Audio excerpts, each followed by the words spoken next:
Olá, tudo bem? Hoje, no nosso terceiro vídeo, nós vamos falar um pouquinho sobre a poluição da água. O que polui, qual é o problema que acontece, né? O tipo de poluição. Vou começar aqui e daí depois eu vou colocar uns videozinhos explicativos, porque só não falar e não ler é mais difícil de assimilar o conteúdo, né? Então vamos lá. A água que pode ser consumida sem risco para a saúde, ela está extinta da Terra. Por quê? Isso se deve ao fato que, com o passar dos anos, esse bem tão importante vem sendo ameaçado pela poluição. É interessante saber como e por que isso vem acontecendo e tomar medidas para a prevenção. Mas primeiro, nós vamos saber o que é uma água potável, própria para o consumo, né? Para ser potável, a água tem que atender a determinados requisitos quanto à sua natureza física, química e biológica. Quais são os requisitos físicos? Ela não pode possuir cheiro nenhum, não pode possuir sabor e nem cor. A poluição, ela causa alterações físicas na água, que podem ser notadas no cheiro, na cor e, o pior, no sabor, que podem ser notados, né? Mas o que provoca essas alterações na água é a decomposição da matéria orgânica lançada nos rios, isto é, animais, plantas apodrecidas podem alterar o cheiro da água. E mais, o esgoto, óleo queimado, produtos de limpeza. Quando a água apresentar aspecto leitoso, assim, em sua cor, ou uma cor escura acinzentada, corre o risco, sim, de conter restos industriais. Essa coloração na água é chamada de turvação ou turbidez. Os requisitos físicos, né? Requisito químico. Sob o ponto de vista químico, alterações na potabilidade da água podem ocorrer devido à presença de tóxicos, como chumbo, cádmio, arsênico e metais pesados, como mercúrio. Podem ocorrer excessos ou ausências de cálcio e magnésio. Requisito biológico. A água, para ser considerada biologicamente potável, não pode conter organismos patogênicos, que são os causadores de doenças, né? O homem usa a água para diversas finalidades. Necessidades domésticas, para beber, preparar alimentos, cuidar da higiene pessoal, etc. Como o uso público é utilizada para a limpeza, a irrigação de parques, jardins, prevenção de incêndios e na recreação, que no caso são as piscinas, né? Na indústria, a água é utilizada para gerar energia, mover máquinas, fabricar bebidas, alimentos, né? Então, assim, esses foram os requisitos biológicos, né? Que eu estava dando. No meio rural, ela é utilizada para a irrigação de plantações e a criação de animais. Com toda essa utilização, a água é em parte aproveitada e em parte dá origem a diversos resíduos. Em quantidades pequenas, eles são decompostos pela ação dos micro-organismos. Por outro lado, a quantidade excessiva de resíduos provoca uma degradação das bacias fluviais e das costas, impossibilitando a vida nessas águas. Então, assim, em resumo, assim, os responsáveis pela poluição da água, tornando a imprópria a vida vegetal, animal e também para o consumo agrícola e industrial, são vários aqui, ó, acidentes marítimos envolvendo petróleo. Esse pode vazar dos poços submarinos, né, e de navios e provocar acidentes biológicos, prejudicando enorme quantidade de plantas, peixes e aves marinhas. A ausência, de tratamento de esgoto doméstico e industrial. Os esgotos chegam aos rios e lagos poluindo, né? A solução seria o tratamento, mas como é um processo muito caro, é ainda pouco usado aqui no nosso país. Os agricultores usam os fertilizantes nas plantações, que são carregados pelas águas das chuvas. Os materiais orgânicos sintéticos que são lançados nos lagos, rios e mares, como plásticos, detergente, solvente, tinta, inseticida. Também tem o lançamento dos compostos inorgânicos, que são as coisas feitas pelas indústrias, né? Também tem a poluição do mercúrio, que é provocada pelos garimpeiros que buscam o ouro. E ainda mais a grande concentração humana nas cidades, que também é responsável por uma parte importante da contaminação. Ali surgem rios de esgoto que arrastam resíduos sólidos. E à primeira vista, a água ela pode apresentar pura, mas nem todas são potáveis. Por isso, é importante que tenha conhecimento da água que você está consumindo. Tome cuidado com água de cisterna e minas. É indispensável que ela passe por tratamento prévio, né? Aqui a gente falou algumas coisas aqui que são necessárias para que a água seja considerada potável. E também algumas das causas que não deixam que ela seja, né, potável para nós. Aí agora eu vou comentar com vocês aqui quais as causas, né? Quais são as causas dessa poluição nas águas? A poluição nas águas é um fenômeno que ocorre quando elementos químicos, físicos ou biológicos, que são aqueles que nós comentamos agora há pouco, contaminam a água. Um daqueles três ou os três juntos. Isso pode ser nocivo para tudo que depende dela, como as plantas e o ser humano. Essas alterações que esses produtos causam na água, eles trazem muitos prejuízos. Mesmo que o planeta Terra seja coberto por 70% de água, apenas uma pequena porção, que é o que eu comentei no vídeo anterior, que era somente 2%, né, é potável. Então, e essa água potável, ela é para nós e para os animais também. A partir do momento que a poluição ameaça a condição das fontes de água, isso representa um grande risco. Apesar de terem muitas alternativas para fazer com que a água poluída a gente consiga recuperar, esse processo não é fácil, né? Por exemplo, aquele rio Tietê, ele há muito tempo, né? Existem tentativas de recuperação, mas não se tem um resultado positivo, porque além das técnicas, vai muito dinheiro, né? Então, ao invés da gente precisar recuperar, né, os rios, os mares, os lagos, o que for, o melhor é prevenir, né?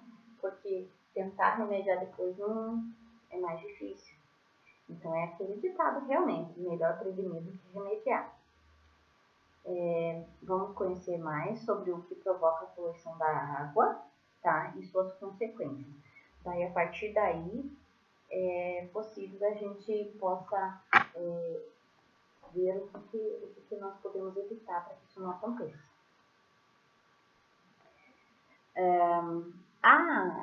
Na verdade, assim, acho que a maior causa da poluição na água é a ação humana, né? É o que compromete as fontes hídricas. De forma geral, tem as três atividades que apresentam maiores riscos à condição da água, que é a agrícola, a industrial e a doméstica. Então, nas atividades agrícolas, o que representa ali um risco à condição da água? É porque ela é uma atividade que possui uma grande possibilidade de fazer estragos aos recursos hídricos. Por quê?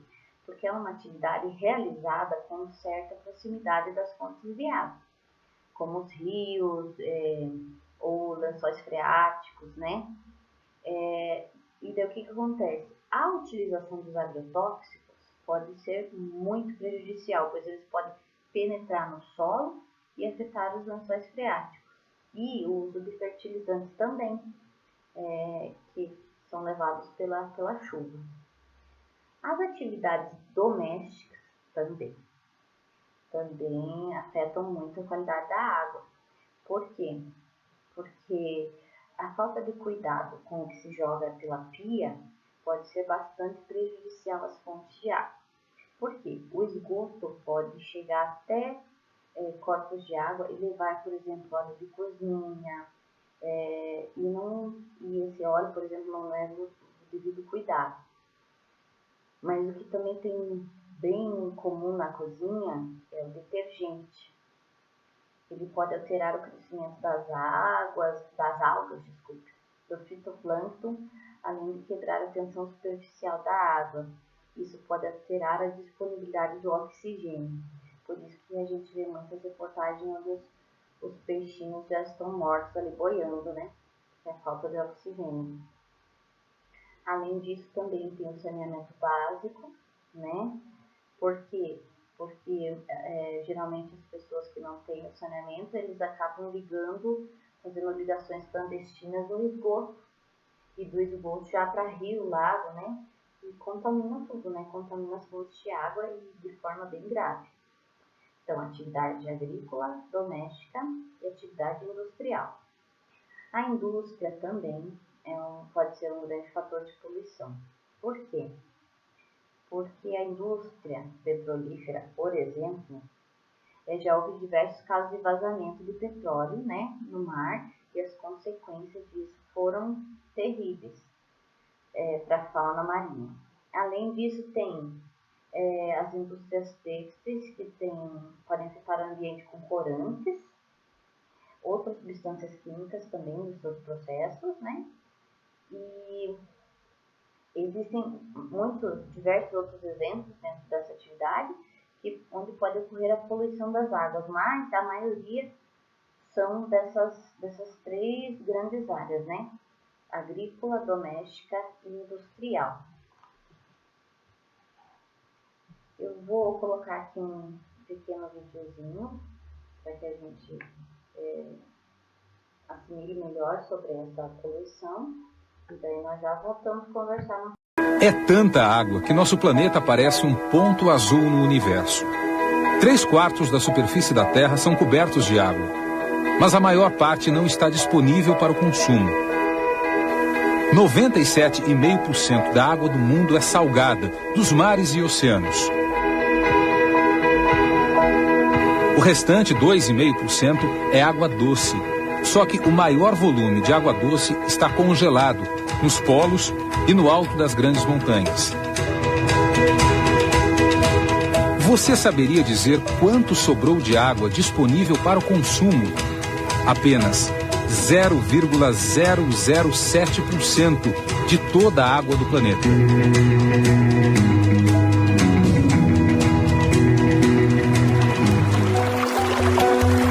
Nesta nova série de reportagens, o Fantástico viaja com você para lugares distantes desse planeta.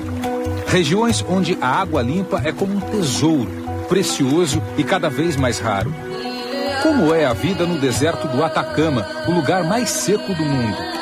Por que a falta d'água alimenta a luta armada entre judeus e muçulmanos? Você vai ver crianças e adultos que roubam água para viver, na periferia de uma grande cidade, da Índia. E o contraste num país da Europa que teme ser engolido pela água. O documentário feito por uma produtora catalã da Espanha mostra que o acesso à água é como um sonho para milhões de habitantes da Terra. Nossa viagem pelo planeta Água começa por um dos lugares mais pobres do mundo, Benim. Você já ouviu falar desse país? Foi de lá, da costa oeste da África, que vieram muitos escravos para o Brasil. Benim tem hoje pouco mais de 6 milhões de habitantes, mais ou menos a população da cidade do Rio de Janeiro. E eles vivem com muito pouco dinheiro. A renda deles equivale a apenas 15% da nossa.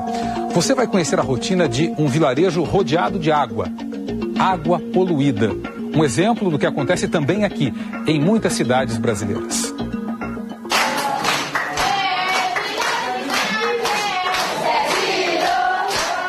Ganvié.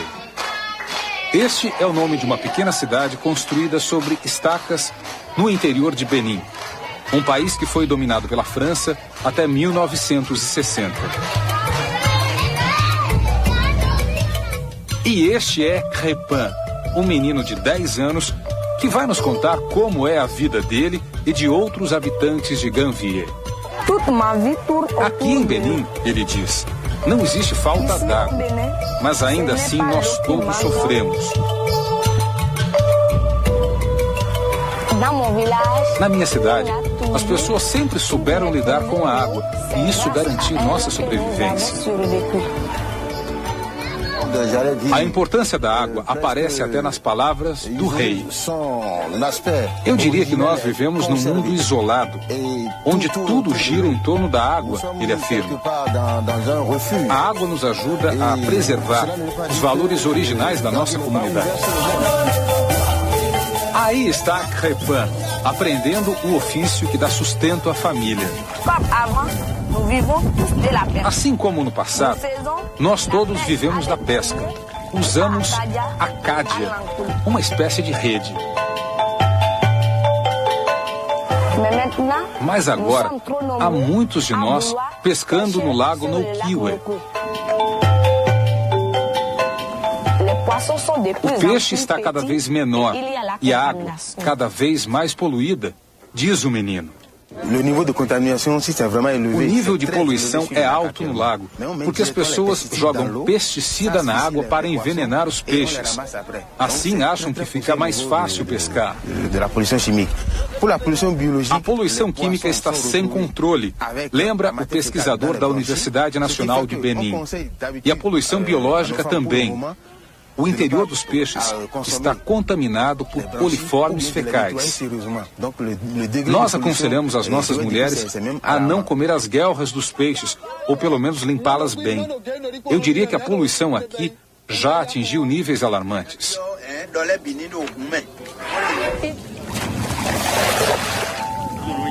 Na escola de Crépin, as professoras ensinam que os peixes estão contaminados até por mercúrio, um metal pesado que é extremamente prejudicial à saúde. Não há onde jogar o lixo, afirma Olga, que trabalha para uma organização não governamental. Também não há esgoto. Não se podem formar pessoas conscientes sem dar a elas os meios adequados.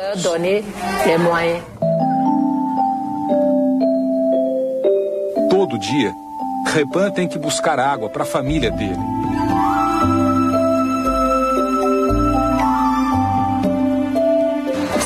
É longe, muito longe. Não é nada fácil pegar água para beber.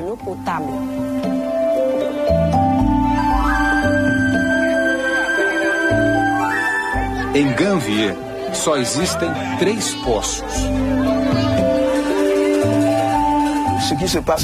O que está acontecendo em Ganvié não é diferente do que se passa nos outros países africanos, afirma o representante de uma organização internacional que defende o acesso à água.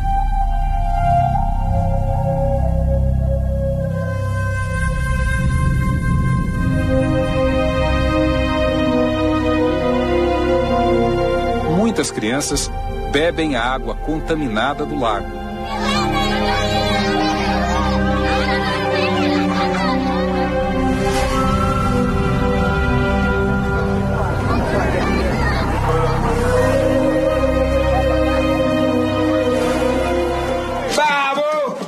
Como no passado, meus vizinhos ainda pedem a Mamiwata, a deusa das águas, que nos proteja. La déesse de l'eau pour nous protéger des crues.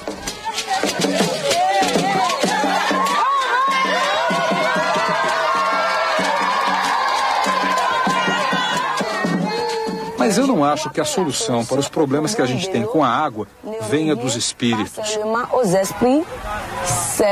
É muito mais complicado do que isso. Como a professora diz, a água suja não pode ser lavada.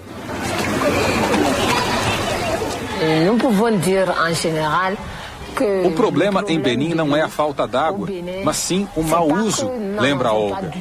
É um problema na África inteira. Eu quero viver para sempre na água. Mas se a gente não souber usar a água que tem, se a gente não souber limpá-la, a vida vai ser muito difícil no futuro, conclui o menino de Benin, preocupado com seu planeta água.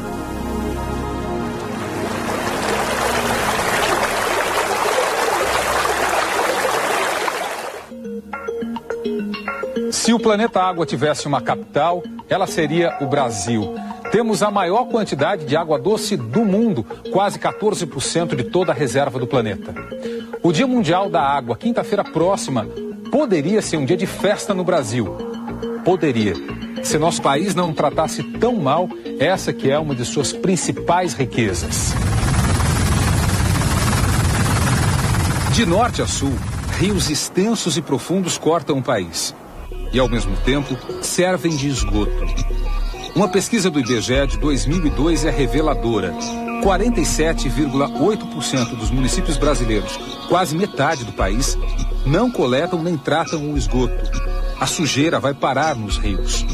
Entre os 52,2% dos municípios com serviço de coleta, apenas 20% tratam o esgoto coletado.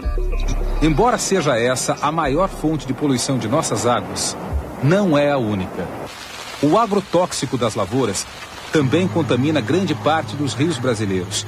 E, infelizmente, mesmo o Brasil tendo a maior reserva de água doce do mundo, com quase 14%, essa falsa disponibilidade já vem tendo o seu uso comprometido em diversas regiões, principalmente na região costeira, onde vivem 80% da população brasileira, mais de 120 milhões de brasileiros.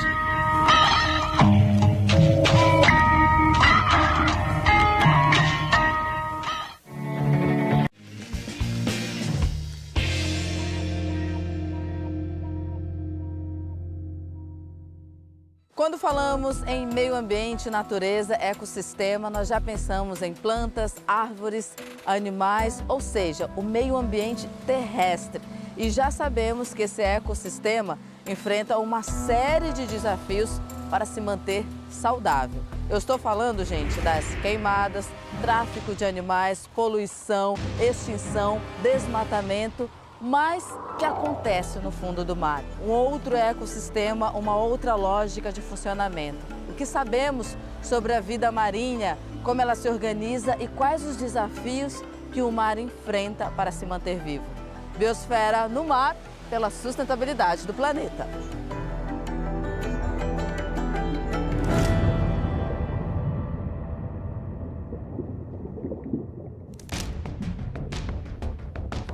Acidificação e espécies invasoras são os temas que vamos discutir no programa de hoje. A acidificação pode acabar com a vida marinha. Quando lemos notícias com esse tipo de destaque, podemos achar que existe um certo exagero e que não é bem assim. Mas será mesmo? Qualquer mudança, por menor que possa parecer, causa consequência para o meio ambiente. Seja mudança de clima, de temperatura. Agora imagine se você tivesse que, a partir de agora, tomar água do mar. Água salgada, sem tratamento, do jeito que sai do mar. Pois é, a acidificação muda drasticamente a vida marinha por conta do aumento de gás carbônico neste ambiente. E quais são as espécies mais ameaçadas com essa mudança? Primeiramente, os oceanos são responsáveis pelo sequestro de parte das nossas emissões de CO2, por volta de 30%. Sabe aquelas provenientes dos nossos carros, do desmatamento, da produção industrial? Diminuindo assim os impactos do efeito estufa, ou seja, impedindo o aumento da temperatura na Terra. O problema é que quando o CO2, o gás carbônico, cai na água do oceano, ele passa por diversas reações. A primeira delas é se transformar em um gás ácido, o ácido carbônico. A reação acontece da seguinte forma: esse ácido possui uma molécula muito instável que, em contato com a água do mar, acaba perdendo um íon de hidrogênio e assim se transformando em uma outra molécula instável, o bicarbonato, que mais para frente também perderá um íon de hidrogênio, transformando-se em uma molécula de carbono. Em quantidades normais, o CO2 favoreceria a formação do carbonato de cálcio, utilizado por diversos organismos marinhos como mariscos, algas, corais, plânctons e moluscos na formação de seu esqueleto. Porém, com o aumento de CO2 na atmosfera, os oceanos ficam cheios de moléculas de hidrogênio, fazendo com que o carbonato dos ambientes marinhos reaja com os íons de hidrogênio, prejudicando a formação do carbonato de cálcio. E aí é que mora o perigo. Afinal, quanto mais hidrogênio em uma solução, mais ácida ela é. Isso quer dizer que, quanto mais íons de hidrogênio livres no oceano, mais ácido ele será. A acidificação dos oceanos é um processo que está ligado às mudanças ambientais globais. A gente tem, por exemplo, dificuldade, um impacto nos organismos que a gente chama de calcificadores. São organismos que têm esqueleto interno ou externo construído por carbonato de cálcio. Então, quando o pH baixa, esse carbonato de cálcio, ele começa a não se estruturar mais, ele se dissolve, né? Você não consegue formar esses esqueletos de uma forma como seriam formados com um pH normal. Isso leva ao enfraquecimento de conchas de caramujos, isso leva ao enfraquecimento do esqueleto de recifes de corais, leva a uma redução no crescimento desses organismos. Mas também há uma questão muito curiosa, que é a própria percepção que os organismos têm do seu ambiente. Então, tem vários estudos que mostram a dificuldade de larvas ou de organismos adultos no mar de perceber comida, de perceber predadores, porque a percepção acaba sendo prejudicada, e isso leva a uma dificuldade de obtenção de alimento e uma dificuldade de se identificar a ameaça de predadores. É difícil termos a percepção dos impactos ambientais que causamos, principalmente porque a poluição parece invisível. Se não está na nossa frente, é porque não existe. E essa história não é bem assim. Os gases de efeito estufa na atmosfera, por exemplo, têm deixado a água do mar mais quente. Assim, a ressurgência, fenômeno em que as águas frias e profundas, ricas em nutrientes, sobem à superfície, está diminuindo, uma vez que é mais difícil misturar com as águas superficiais, que são quentes e leves. Isso faz com que os nutrientes se concentrem no fundo do mar, prejudicando a suplementação de espécies que vivem na superfície, como o fitoplâncton. O fitoplâncton ele é composto por células, por algas microscópicas, unicelulares, ou seja, são compostas por uma única célula, e essas algas elas fazem fotossíntese.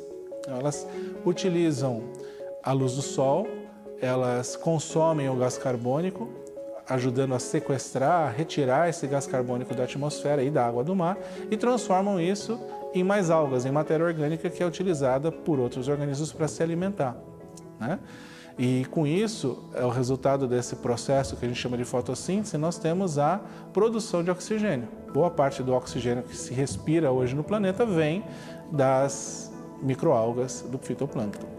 E no caso de um ambiente acidificado, há estudos que mostram um comprometimento desse processo, de forma que a fotossíntese pode ser prejudicada numa situação, em um meio mais ácido. E dentre todas as espécies marinhas, os que mais sofrem com os impactos da acidificação são os corais. Os recifes de corais são um dos sistemas mais vulneráveis aos excessos de emissões de carbono na atmosfera. Corais é um termo genérico que a gente usa para discriminar alguns organismos pertencentes ao grande filo Cnidaria. Cnidaria é um filo de animais exclusivamente aquáticos, alguns de água doce, mas a maioria marinhos. Fazem parte desse grupo as medusas, as caravelas, as anêmonas do mar, os corais moles e as hidras de água doce. Dentro desse grande grupo de quinidários, os corais são os únicos que possuem a capacidade de segregar carbonato de cálcio na forma de um esqueleto contínuo. A grande maioria dos corais de água rasa, aqueles que ocorrem até 50 metros de profundidade, eles formam grandes estruturas tridimensionais. Esses ecossistemas formados pelos corais, então a gente chama de recife de coral, abriga, em termos gerais, mundial, grande parte da biodiversidade do nosso planeta. O mais diverso habitat marinho, os recifes de corais cobrem aproximadamente 0,2% dos oceanos e concentram cerca de 25% das espécies marinhas. Com esse quadro de contaminação, se nenhuma atitude for tomada, o resultado será desastroso. A ameaça a esse ecossistema tem preocupado os cientistas do mundo todo, porque os recifes de corais estão para o mar, como as florestas tropicais estão para a terra. Ambos são campeões em biodiversidade. Segundo pesquisas realizadas pela União Mundial para a Natureza, de 704 espécies de corais, 33% estão ameaçadas de extinção devido ao crescente aumento da temperatura do planeta e, por consequência, dos oceanos. Esse seria o principal motivo para o que podemos chamar de branqueamento das espécies e provocando o surgimento de doenças devido ao seu enfraquecimento. Segundo dados de 2016, a Grande Barreira de Corais da Austrália perdeu 35% dos seus corais em decorrência do branqueamento devido às mudanças climáticas. A Grande Barreira, que pode inclusive ser avistada do espaço, compreende 3.000 recifes e mais de 1.000 ilhas que se estendem ao longo de 2.000 quilômetros e abriga 400 tipos de corais, 1.500 espécies de peixes e 4.000 variedades de moluscos.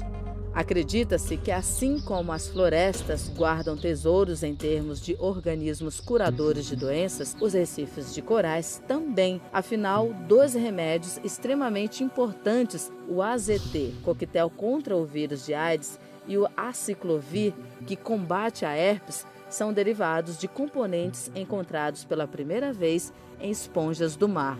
Além disso, aplicações farmacológicas das conotoxinas, já utilizadas no tratamento da dor, têm demonstrado um poder analgésico superior à da própria morfina. Além da emissão de CO2, acidificação, aumento da temperatura dos oceanos, existem outros fatores prejudicando a vida marinha, são as chamadas espécies invasoras.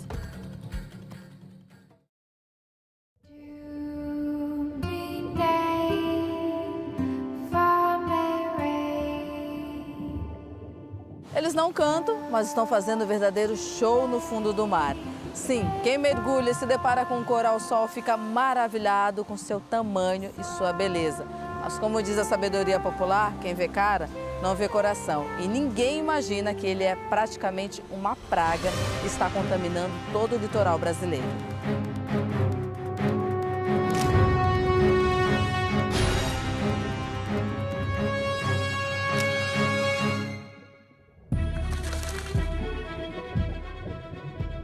Como se não bastasse os desafios com a acidificação, o ambiente marinho tem que se virar também com a invasão do coral-sol, uma espécie que chama mais atenção pela beleza e não pelas consequências catastróficas que causa no fundo do mar.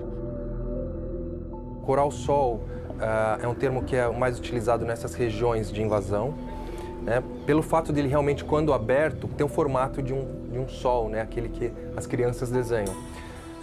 Na nossa região a gente tem 2 espécies invasoras, que é a Tubastreia, que é o gênero, nome genérico Coccinia, que é o epíteto específico, e Tubastreia tagucensis. Mas o gênero, de forma geral, tem 6 espécies válidas recentes. A questão é que se o coral-sol continuar avançando pelos costões brasileiros, tudo pode se transformar em um tapete amarelo e vermelho. O primeiro registro no Brasil foi na década de 80, no Rio de Janeiro. E a partir de então ele tem se expandido pela costa do Brasil, tanto para norte quanto para sul. Então hoje a gente já tem registro da Bahia até Santa Catarina. Eles têm uma preferência por ambientes pouco diversos. Os ambientes já influenciados negativamente por poluição, ambientes artificiais como piers, plataformas, são ambientes preferenciais dessa espécie e acabam servindo para dispersar essa espécie também, né? Por exemplo, plataformas, monoboias, embarcações de deslocamento lento, eles se fixam nessas embarcações e aí por onde a embarcação passa, ele vai soltando larvas e vai contaminando essas áreas. Quando você tira toda a biodiversidade nativa de um costão rochoso, por exemplo, ele é ocupado mais facilmente pelo coral-sol. E aí é que mora o perigo. Por não ser uma espécie nativa, não possui competidores ou inimigos naturais na região brasileira.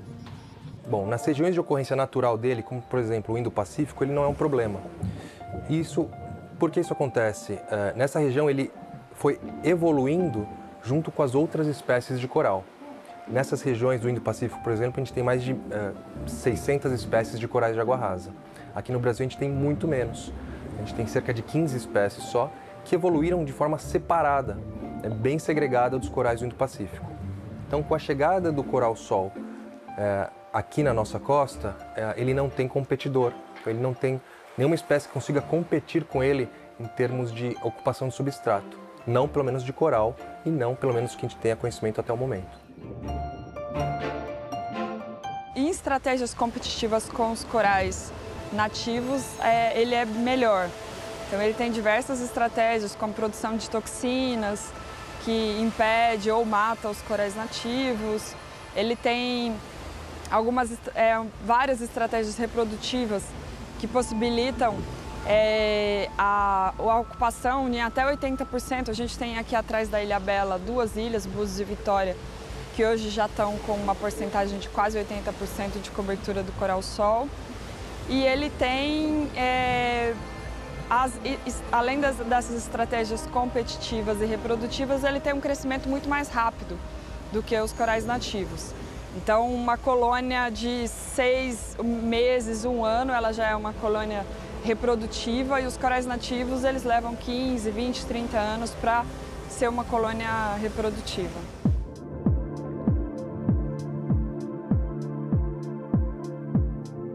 Com rápido crescimento e inúmeras estratégias de competição, as espécies nativas não têm a menor chance de sobrevivência e isso causa um grande desequilíbrio no fundo do mar. O que se sabe até o momento é que diversas espécies endêmicas do Brasil, ou seja, espécies de corais que só ocorrem aqui na nossa costa, elas são amplamente impactadas pela presença do coral-sol. Então, o contato direto entre essas espécies, por exemplo, o coral-sol invasor e o coral-cérebro Mucismilia híspida, faz com que o coral-cérebro ele necrose ou morra. Teve um trabalho recentemente publicado que mostra que pelo menos uma das espécies, que chama Montastria cavernosa, ela não é endêmica do Brasil, mas ela ocorre aqui na nossa costa, ela é um pouco mais resiliente à presença do coral-sol.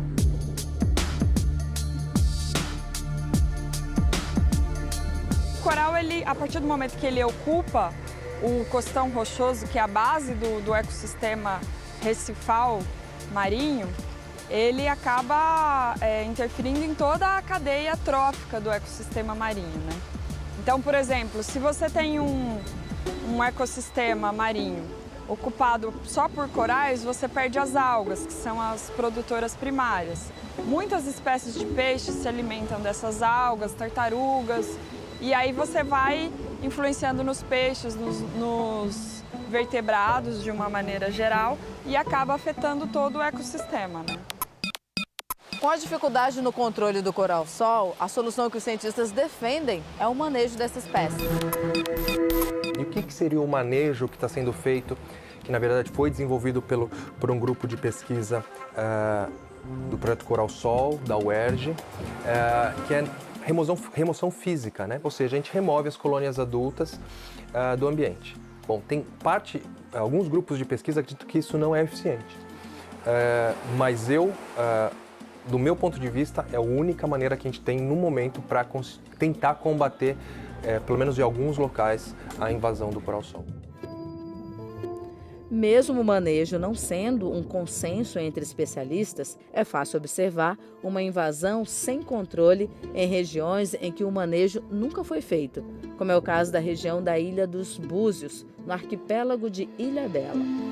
Quem tiver lá uma área que nunca foi realizada nenhuma ação de manejo, e lá a gente chega à cobertura em diversos locais de mais de 100%, ou seja, o costão você só vê o coral-sol, desde os 0 metros até os 20 metros de profundidade.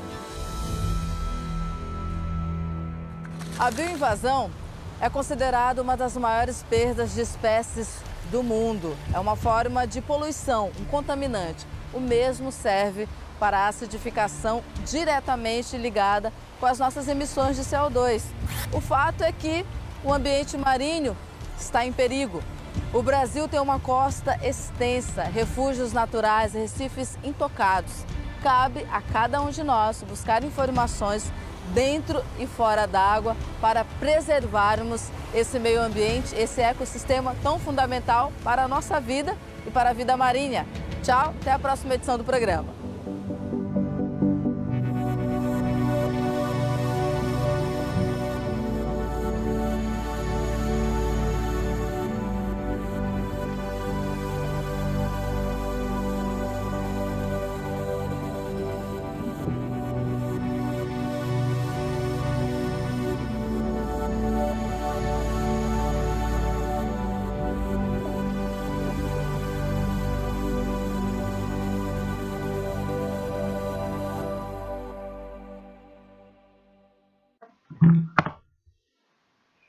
Então, vocês viram aí um pouquinho sobre a poluição, né? Que está acontecendo também nos mares e nos recifes. Agora eu vou comentar novamente os tipos de poluição da água. Depois nós vamos comentar um pouquinho, vamos ver um pequenino vídeo sobre a chuva ácida, que também é uma maneira de poluição da água. E que a gente não dá muita importância, né?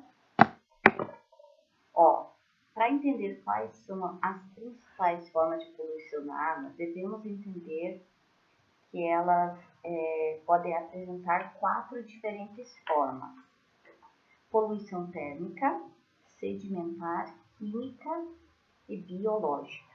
O que é poluição térmica? É estranho, né? Estranho esse nome até.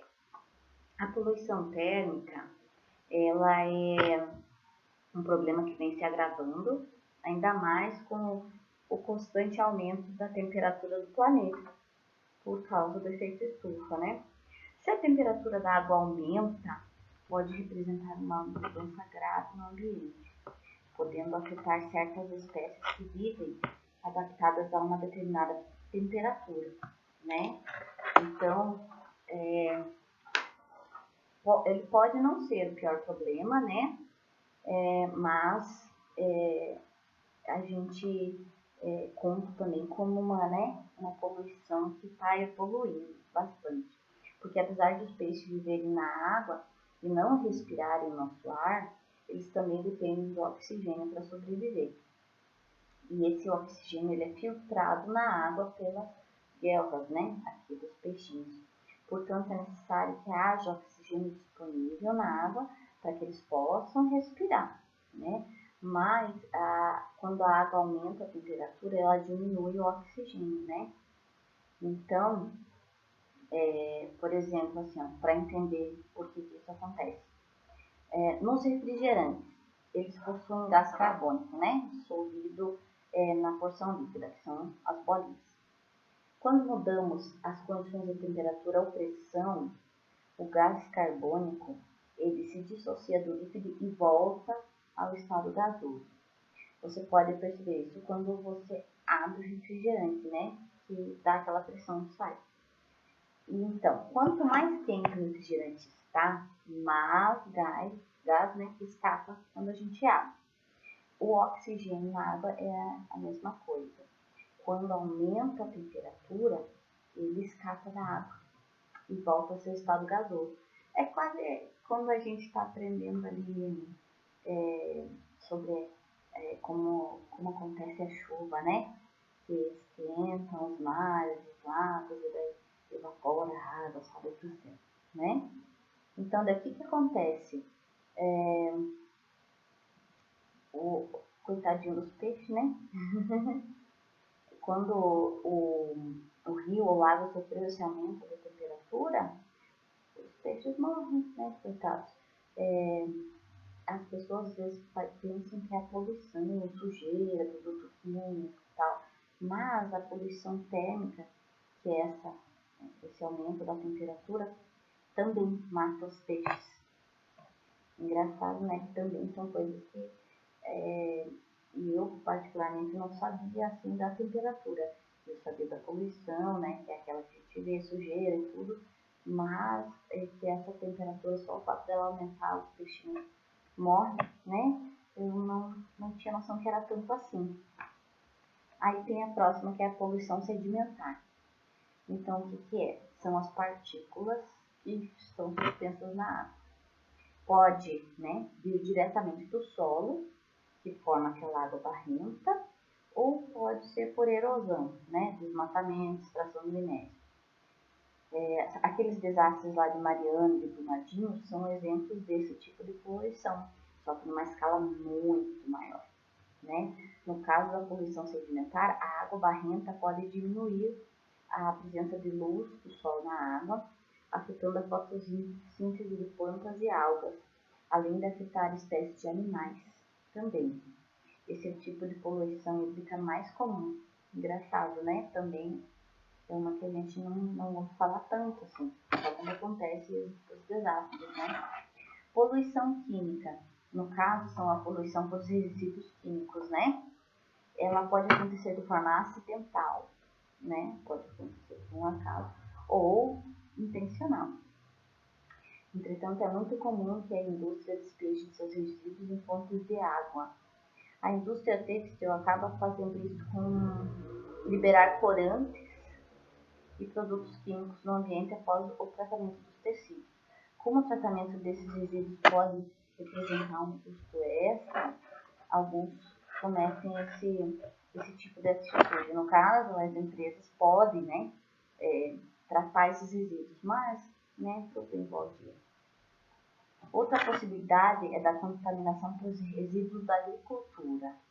Agrotóxico, que pode penetrar no solo até chegar nos lençóis freáticos, chegando também nos rios. Isso pode ser prejudicial à espécie de inseto, das proximidades, das plantas. Se o agrotóxico for para plantas, não um herbicida, pode afetar até a população animal. Porque daí os resíduos, né, o animalzinho vai lá, come, o matinho lá come a plantinha e fica com o resíduo no corpo, né? Quase como aquelas pessoas que trabalham assim, com agricultura, que colocam veneno e elas próprias, né, vão inalando aquele veneno até que chega um momento que tem que parar de trabalhar porque já está demais, né? Está intoxicado. Fertilizantes também chegam, né? Quando esses fertilizantes compostos chegam na água, eles favorecem o crescimento de algas e plantas aquáticas. E isso diminui também o oxigênio. Porque daí, no caso assim, aquele lugar está acostumado com uma quantidade de espécies, né? E daí, como aumenta muito, também diminui o oxigênio. A poluição biológica, que é a mais famosa, por quê? Porque é o lançamento do esgoto doméstico e das indústrias direto na água.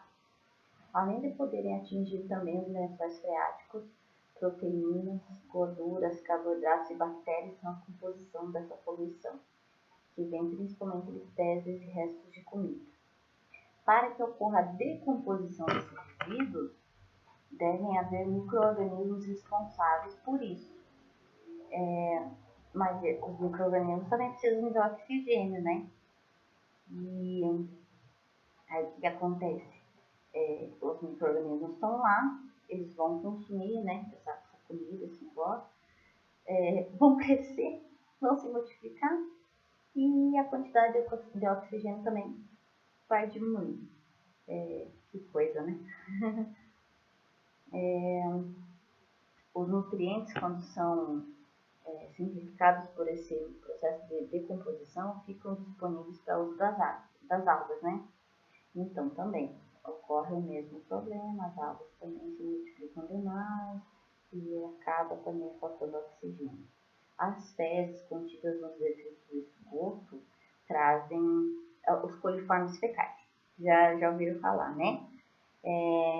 Então, aí esse micro-organismo pode estar presente, pode ter muito mais, né? E pode causar muitas doenças. Então, é um grande problema, né? Porque, as rações animais são adicionados antibióticos para impedir a infecção, né, da criação. Aí o antibiótico, a bactéria, eles, digamos assim, desenvolvem uma população resistente, digamos assim, né? Então, o que acontece? As pessoas elas se preocupam lá com o frango, né, que é colocado hormônio, mas também tem a adição de antibiótico na ração por causa de ter lá os coliformes fecais na água. E é utilizada essa água, e daí a água vai para o animalzinho fica doente, daí ele não fica doente, faz o antibiótico e só vai piorando a situação, na verdade, né? Outras doenças podem ser espalhadas na água contaminada, como amebíase, diarreia. Para as pessoas mais pobres, né, pode ser até fatal, porque uma pessoa, coitadinha pobre lá, que tem só aquela água para tomar, tendo diarreia vários dias, né, vai enfraquecendo até vir a óbito. Aqui nós temos fontes de poluição da água. Então, são dois tipos, as pontuais e as não pontuais, que podem ser também difusas. No caso, as fontes pontuais é quando a poluição ocorre em um ponto de fácil identificação, como uma única saída de esgoto clandestino, né? Então, a pessoa já sabe que é lá. Na fonte difusa, existem vários pontos de poluição. Então, pode ter aterro sanitário, pode ter chorume residual. Então, daí são mais fontes, né, no mesmo lugar. Como a gente já comentou no outro momento, a poluição da água representa um grave problema para o ser humano. As águas poluídas levam doenças, né? Podem ser até mesmo letais. Então, isso contribui cerca de 60% da mortalidade infantil no mundo. Pode acontecer de até mesmo a poluição de um rio ou mar atrapalhar uma economia, sendo uma fonte de turismo, outra fonte de atividade econômica como a pesca, né? Então, também afeta essa parte. O efeito da poluição nas águas, mas no meio ambiente. Já no meio ambiente, o impacto pode ser devastador. Morte de animais, ou até mesmo de ambientes inteiros, alterações da biodiversidade e do ecossistema, entre outros problemas. O mundo não é apenas dos humanos. A poluição pode causar uma grande interferência na natureza. Até mesmo micro-organismos importantes podem ser ameaçados pela poluição. A poluição, né, ela afeta todo um sistema, todo um ecossistema, tudo, né? Porque, como a gente estava vendo ali anteriormente, o fato das bactérias aumentarem, ou das algas aumentarem, dos peixes aumentarem em uma determinada região, já falta oxigênio, o que causa a morte, né, deles mesmos. Então, agora eu vou passar um videozinho para vocês ali sobre a chuva ácida, né, que também é um meio de poluição. E depois nós vamos comentar um pouquinho sobre o que a gente pode fazer a respeito e vamos passar para o ensino da educação ambiental. Eu acredito que é o mais importante de tudo agora, que é a prevenção. A prevenção de tudo isso, vamos ensinar as nossas crianças, nossos alunos, para que isso diminua, né? Pelo menos parar de acontecer, eu acho que demora ainda muitos anos, mas pelo menos que diminua e pare de matar tantos animais, pessoas do nosso planeta por causa da poluição.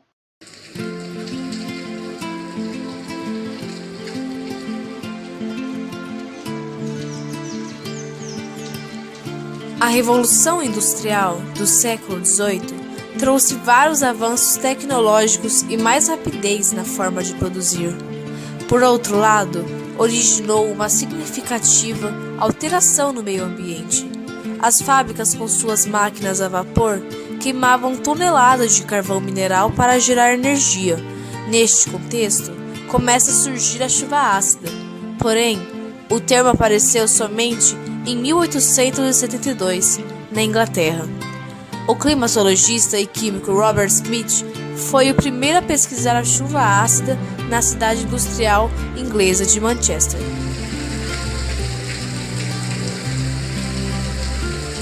Atualmente, a chuva ácida é um dos principais problemas ambientais nos países industrializados.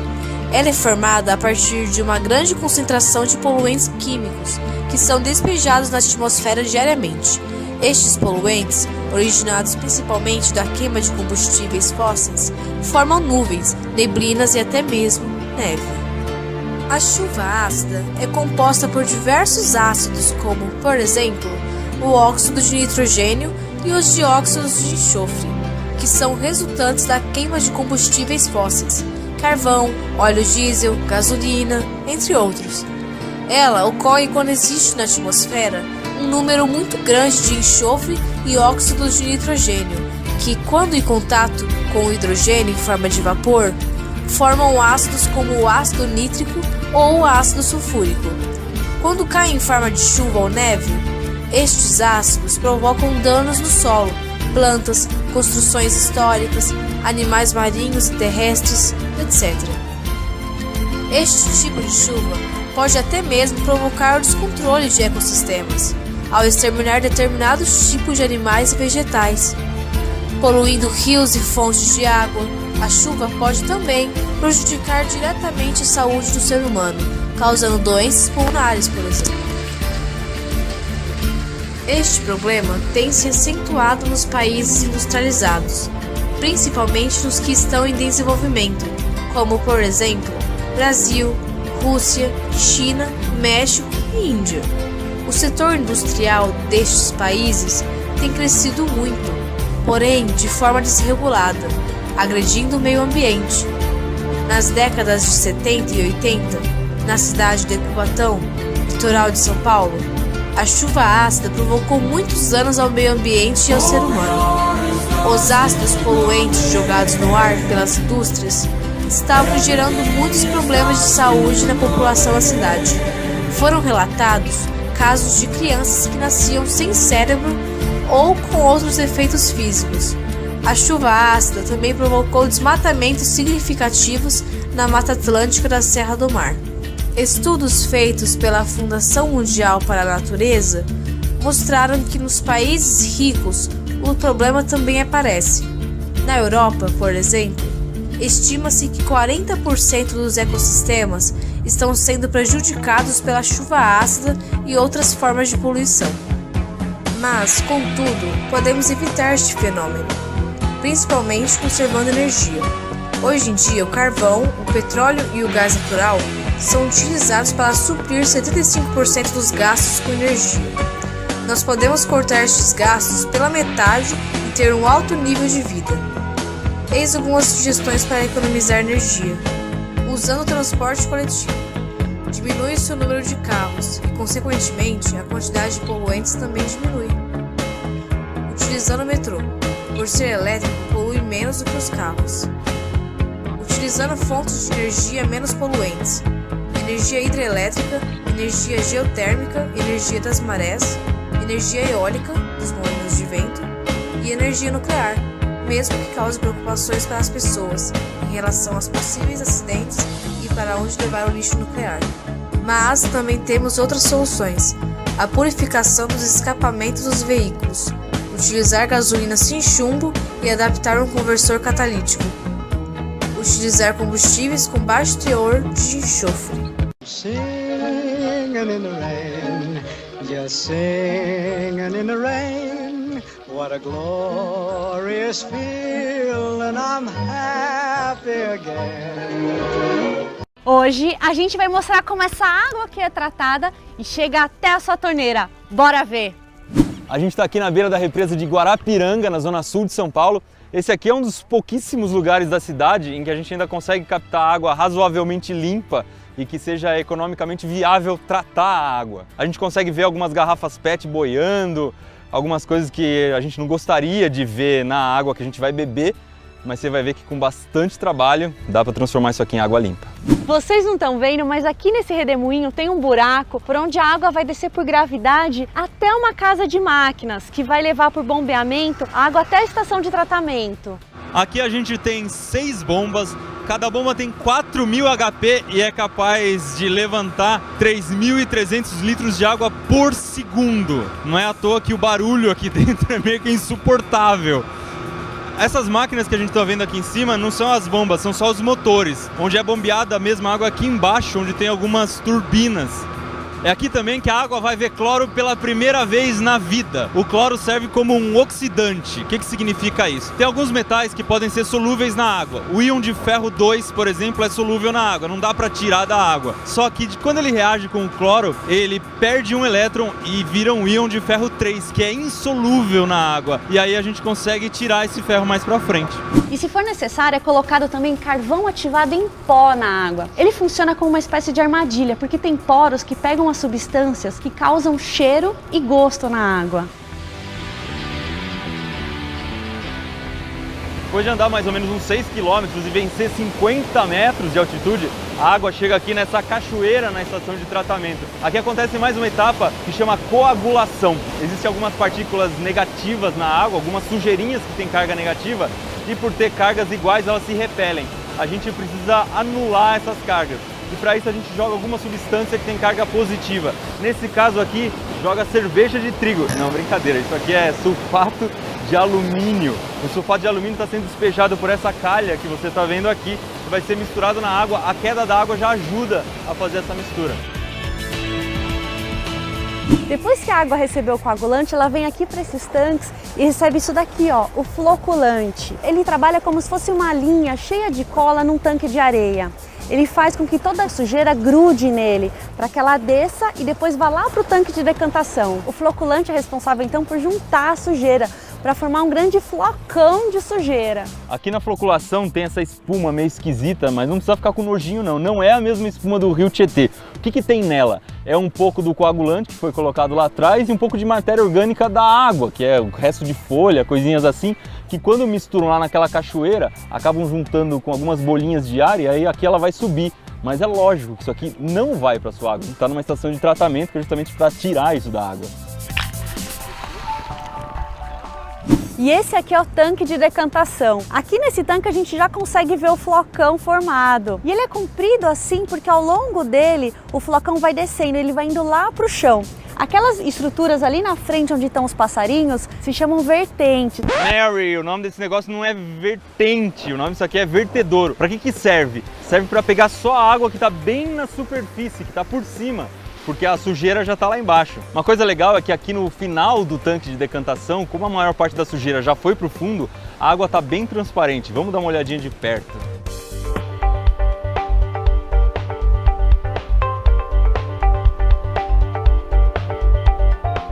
Gente, olha o resultado do flocão, que foi lá pro fundo no tanque de decantação, virou esse lodo aqui, essa lama que o Iberê ficou com nojo de pegar. Isso aqui parece uma gelatina aguada. Ele não tem muita textura de lama, de lodo, assim, que é mais denso. Eca! Agora é sacanagem o Iberê me mandar aqui pegar esse negócio, né? 95% da sujeira sólida da água já foi embora. Os outros 5% vão ser tirados aqui nesse filtro. Esse filtro tem que ser limpo a cada 15 horas e aqui a gente consegue ver um pouquinho porque ele está vazio, está sendo limpado agora. Na primeira camada ele vai ter carvão, embaixo do carvão areia e embaixo de tudo isso bastante pedra para que o carvão e a areia não vão embora junto com a água. E para limpeza eles colocam a água no sentido inverso, ela vem de dentro para fora. Olha só essa casca de sujeira descolando, a água fica toda marrom. E depois que o filtro já foi limpo, a gente até consegue ver o fundo dele. Olha como a água ficou clarinha. Esse aqui é o laboratório principal da estação de tratamento, funciona 24 horas por dia e aqui eles analisam um monte de coisa. pH da água, turbidez, quantidade de cloro, temperatura, alcalinidade, flúor, metais, cor. E uma coisa legal é que aqui eles têm essas torneiras que trazem água de cada etapa do processo. A gente acabou de ver a filtragem, então a água filtrada está saindo por aqui. Com tudo que a gente viu, a água já está potável. Vamos ver. Essa daqui, né? Olha lá, mas não vai pegar água errada?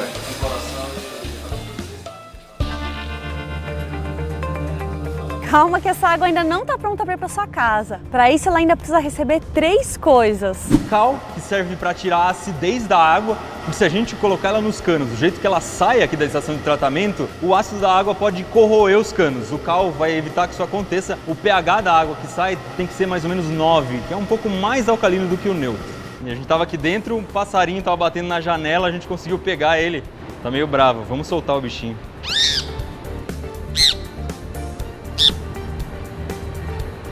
Flúor, que serve para proteger os seus dentes das cáries. Cloro, que chega num gás liquefeito dentro desses cilindros. São gastos mais ou menos 9 toneladas por dia. E é uma coisa que pouca gente sabe, mas o cloro, nessa etapa do processo, ele serve como se fosse um guarda-costas da água. Ele vai junto até a sua casa para garantir, se acontecer qualquer tipo de contaminação no meio do caminho, o cloro vai agir e garantir que você beba uma água limpa.